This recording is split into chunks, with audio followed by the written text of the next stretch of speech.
తిరుమల లడ్డూను వివాదం చేసిన చంద్రబాబు, పవన్ తీరుకు నిరసనగా ఈరోజు ప్రతిపక్ష నేత వైఎస్ జగన్ నేరుగా తిరుమలను సందర్శించనున్నారు.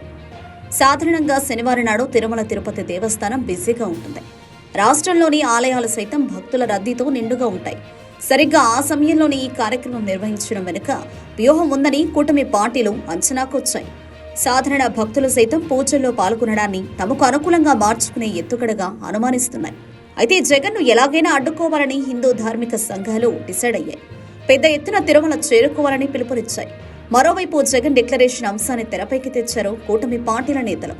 డిక్లరేషన్ ఇస్తేనే తిరుమలలో ప్రత్యేక పూజలు చేసేందుకు అనుమతి ఇవ్వాలని, లేకుంటే అడ్డుకోవాలని డిమాండ్ చేస్తున్నారు.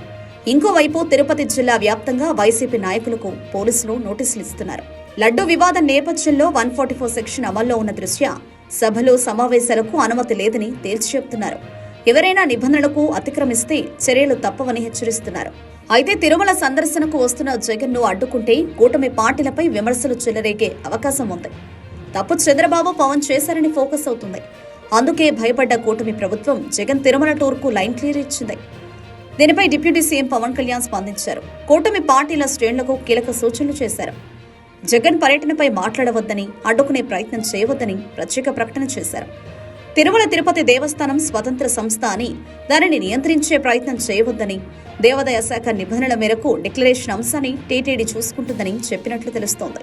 జగన్ను అడ్డుకుంటే కూటమి ప్రభుత్వానికి చెడ్డ పేరు వచ్చే అవకాశం ఉందని డిప్యూటీ సీఎం పవన్ భావిస్తున్నట్లు సమాచారం. మొత్తానికైతే జగన్ కు పవన్ లైన్ క్లియర్ చేసినట్లు అయింది.